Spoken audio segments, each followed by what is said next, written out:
about this next one. We're going to be playing a recording, and then we'll be doing some live Q&A after. But the next talk is from Paul Hembree. Paul is a composer, programmer, and educator exploring techniques for procedural music generation. Working with his brother as the duo Platypus Games, he did cave generation and music for the roguelite Rite of Tephra, and previously he composed music for Lauren Schmidt and Kia Labaija's Goodnight Traffic City. Currently, Paul works at Band Lab as a developer on symbolic music generation. So let's take away Paul's presentation.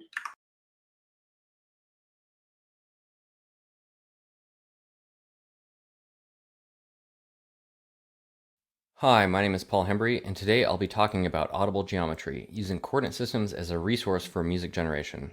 I'll draw examples from Rite of Tephra, a roguelite splunker by Platypus Games, a game design duo consisting of my brother and I. I'll also show you an analysis of a more well-known piece of music. Most game developers grapple with coordinate systems of various kinds. We use them as an organizing principle when building the worlds we want our players to explore. The process of exploration itself can reveal things with aesthetic or emotional impact.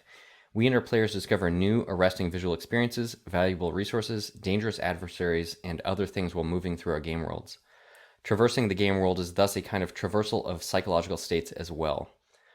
A composer's job is typically to underscore changes in psychological state, either subtly or unsubtly.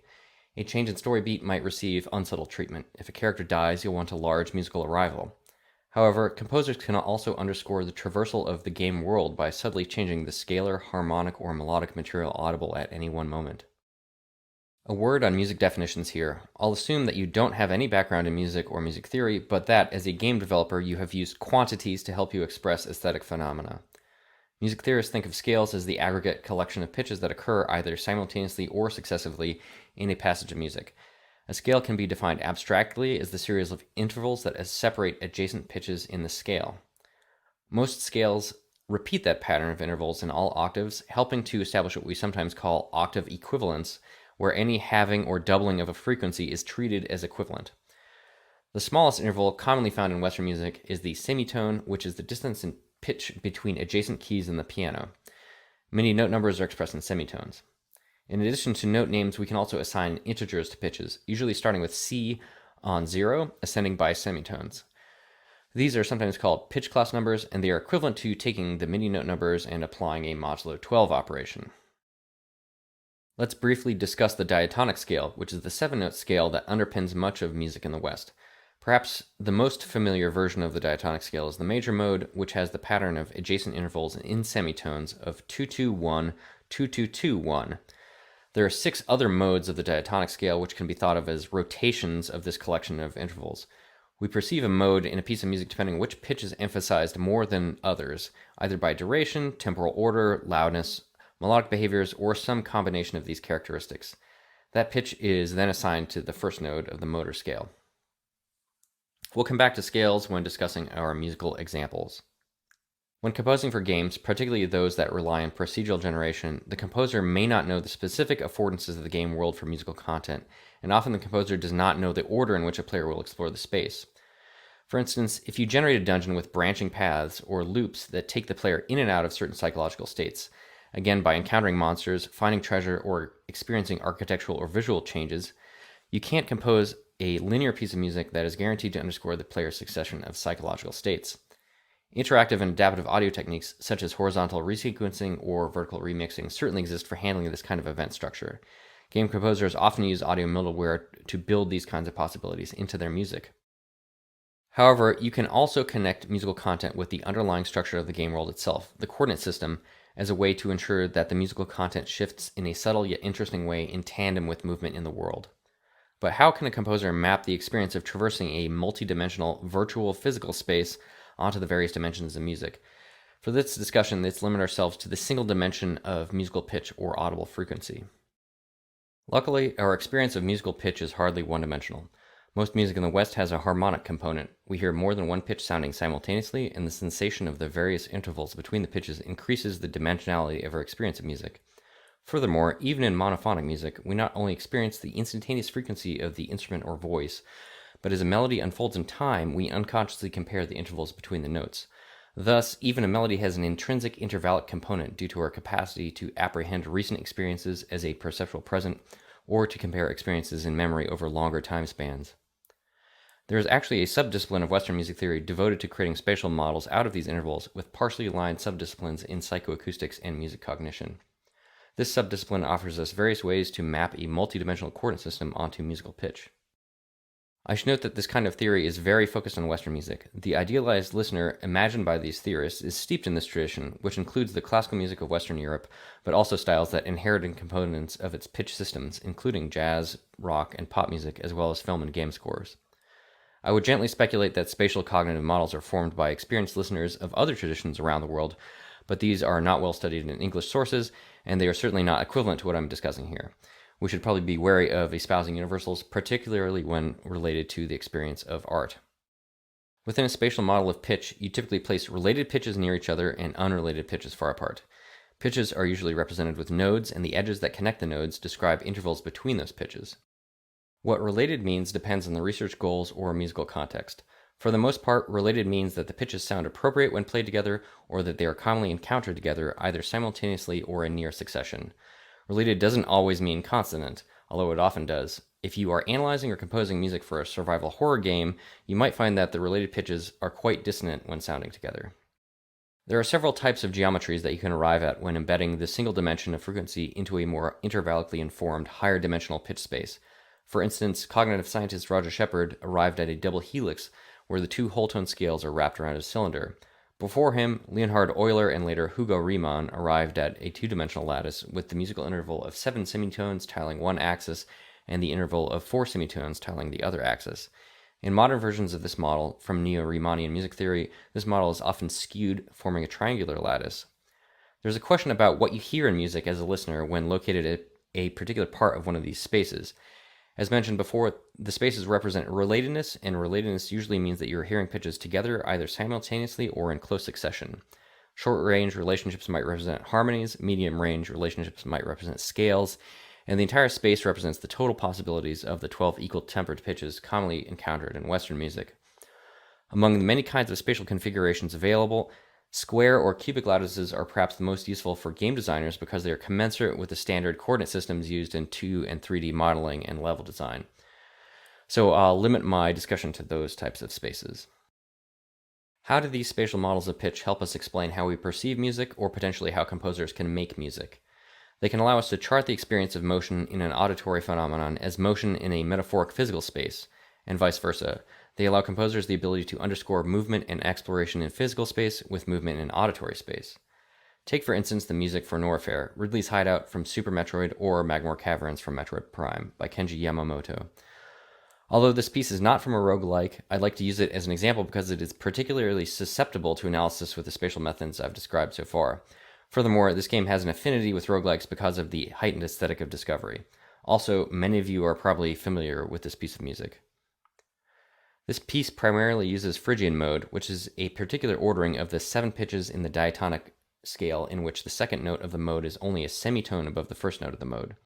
Yamamoto exploits this aspect of this ordering. Virtually the entire piece is built around an oscillation between a chord built on the first note of the mode and then a chord built on the second note of the mode. So we hear a lurking semitone alternation underpinning the entire piece.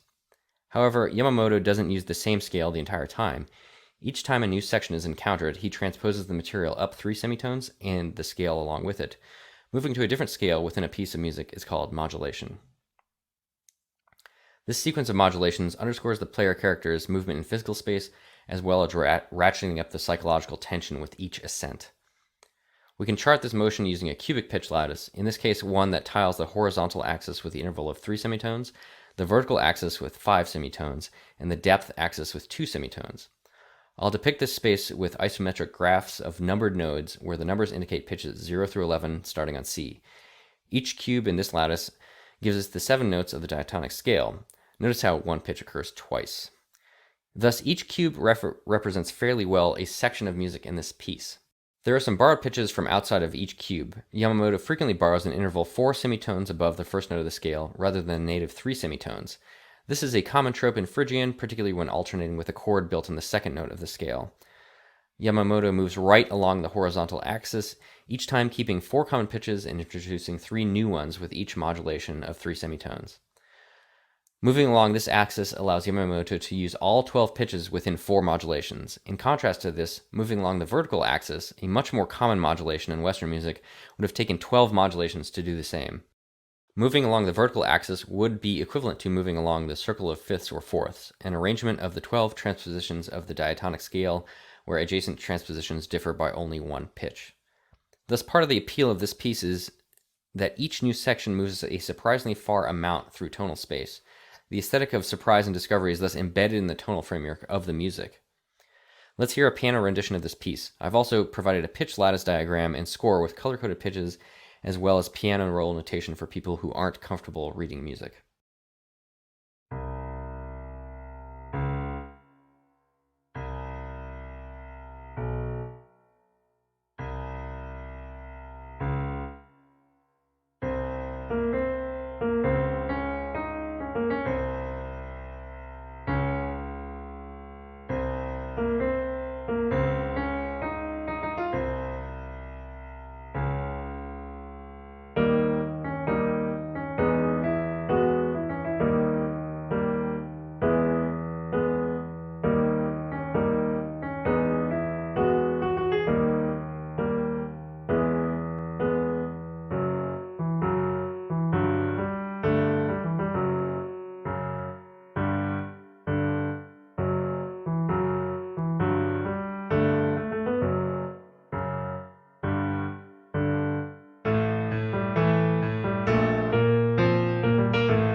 With this demonstration, we've seen pitch relationships in music described spatially.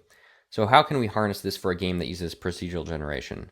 As mentioned before, Rite of Tephra is a roguelite splunker. The player navigates an endless series of procedurally generated caverns, finding treasure, unlocking puzzles via gigantic tuning forks, and fighting huge bugs. We make use of the vertical dimension by giving the player a grappling hook. Because this is not a well-known game, let's watch some gameplay to give you some context.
The level geometry is generated in several steps. First, we do a weighted random fill of a 3D grid with cells that represent either solid rock or empty space.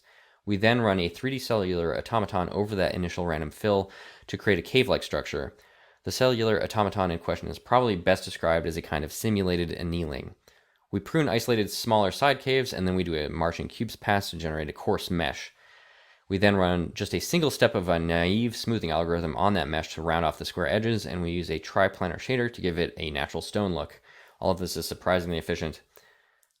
For music purposes, I overlay a cubic lattice of pitch nodes, where the edge length between the nodes is calibrated to the walking pace of the player character. We want the shifting harmony to happen not too fast nor too slow, assuming a normal pace of exploration.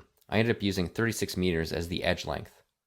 The pitch nodes nearest the player make up the scalar material heard in the music, and they also control the color of light-emitting objects in the level.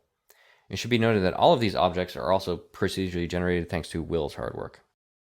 In our current build of the game, I mapped the 12 equal-tempered pitch classes onto the standard RGB color wheel, starting with C on red, ascending through the circle of fifths while rotating first towards green, then to blue. To assign specific pitches to the nodes, I place the pitch class C or 0 at the origin. I then tile each dimension with a specific pitch interval. Each new node on that dimension is transposed up from the previous node by that interval. The effect of each dimension is additive, and then we wrap all the results with a modulo 12. As mentioned before, the pitch class nodes nearest the player form the scale used in the music. As the player moves, the pool of available pitch classes changes. Currently, I fade each pitch class in and out based on the distance of the nodes to the player. We end up with a sphere of influence around the player character. The radius of the sphere is larger than the edges of the lattice, allowing us to hear between 7 and 8 nodes at a time, the perfect amount to make up a typical scale. If we had a larger radius, we would be able to hear 11 nodes, and if it was smaller, we'd be limited to 1 node. Neither of those possibilities are good for assembling ordinary scalar material. The radius ends up being 52 meters, which is about the length of the diagonal of the cubic lattice, and I fully fade in nodes at 24 meters using a half cosine curve to ease the pitches in. This is not a realistic distance function for attenuation of sounds over physical distance, but instead is a musically pleasing way to control what are essentially abstract qualities. There are 2 scales that allow us to summarize the affordances of a particular tiling on this space using this sphere of influence. A centered scale where the player character is sitting directly on a node and listening to the 6 nodes connected to it, and an equidistant scale where the player character is in the center of a cube hearing the 8 corners of the cube. All other intermediate positions within the lattice are blends of these 2 types of positions or blends between transpositions of themselves. There are many possible tilings to use, but for Rite of Tephra, I selected a subset of tilings that sounded appealing to me, and for each level, I randomly pick one. As the player explores a procedurally generated cave and thus explores a pitch lattice, moving between various transpositions of the scale provided by tiling, how is that realized in Rite of Tephra musically? Limited by time and by my desire to use the highest quality orchestral sampler instruments possible, I opted not to do just-in-time composition, but instead live remixing of pre-composed orchestral stems, each devoted to a single pitch class. The scalar material is controlled by fitting in the appropriate stems, and in-game reverb is used to blend the transitions. While this was more expedient than writing a just-in-time composition system, it had its own difficulties. Rhythms would have to be baked into each stem, and any combination of the stems would have to work texturally. Furthermore, stepwise melodies became extremely difficult to rely on. Because cave exploration lends itself to an ambient horror vibe, I was able to deploy a chain of musical events separated by empty space, with events in 4 categories: drones, Morse code-like signals, violent outbursts, and accelerating-decelerating octave leaps. I ordered these categories the same in every stem, and thus for every pitch class, but the speed at which they occur and where they start in the pattern is different for every stem. Thus, the entire structure is composed of different instances of the same looping pattern that phase with each other. As the player explores the physical space of the game world, a subselection of these stems fade in to assemble the appropriate scalar material according to the nearby pitch nodes. Smaller units of pitch information, like chords and melodies, are the emergent property of these systems interacting with each other. In the case of the octave leaps, their interaction is almost like moire patterns in overlapping but non-parallel grids. The entire structure might also be thought of as a mobile or kinetic sculpture, with loops of different lengths rotating in and out of view as the player activates the structure with their movement in the game world. As an example, let's watch a demonstration using a tiling that creates a suspended pentatonic scale. This demonstration will start with synthetic test tones to better focus on the pure harmony, then it moves to a piano short score, then to a full orchestral version.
please check out Right of Tefra on Itch, where it's pay as you will in perpetual early access. You can also find the soundtrack on Bandcamp on the album Lost Levels, where there is a static interpretation of this music system.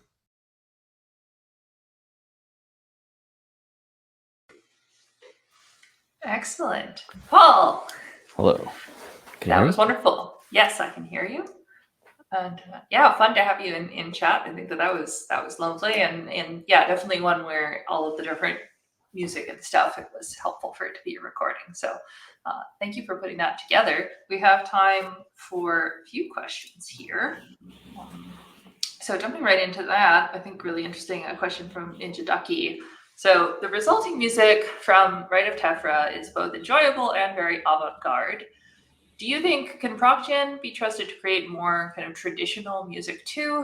Is it possible already with the right sources and diatonic scale to generate music that generates music that generates dynamically, yet follows more familiar musical patterns? Yeah, that's it's definitely part of my day job actually at BandLab is to do similar things to that. I, write software to help sort of some internal musicians work faster. So it definitely does work pretty well for diatonic music. And yeah, I mean, there's the world of music AI is certainly changing very fast. There's been several like direct to audio models came out recently. And I did not work on those, but and there's actually a sort of a tradition of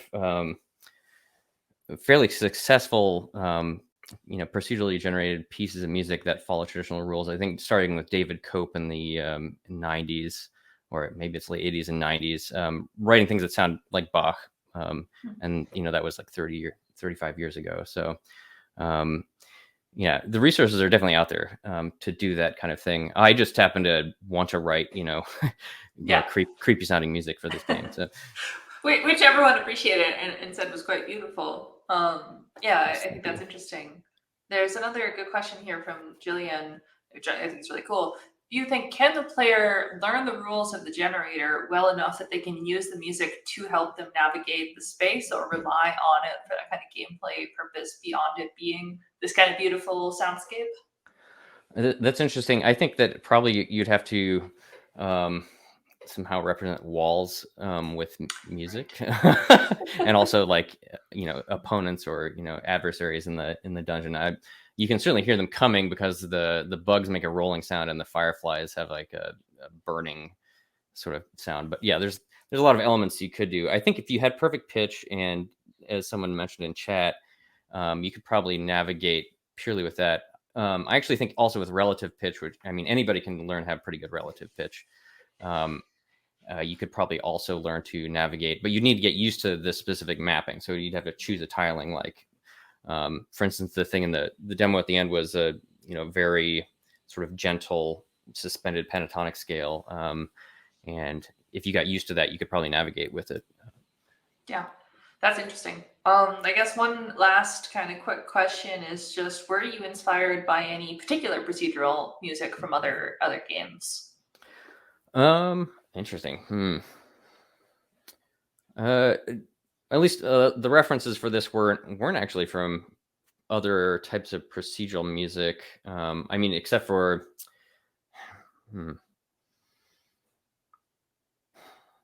yeah. So I guess no. Okay. Yeah. Most yeah. Primarily, I was actually inspired by previous work. I guess how I came to working on these pitch spaces. I actually in graduate school, I was taking cellular automata and mapping it onto music in various ways. And then I discovered that the mappings were like more important than the rules themselves in the cellular automata. And so that's why I became sort of obsessed with like really trying to find maybe not the right mappings onto pitch, but just interesting mappings onto pitch. And I think there's so many right answers out there. So yeah. Excellent. Okay, well, thank you so much. There's more questions, so hopefully people will be able to keep going in chat. We'll have breakout rooms after this, but sure. yeah, we'll have to move on to the next one. But thank you so much, Paul. That was Yeah. really cool. Thank you for having me.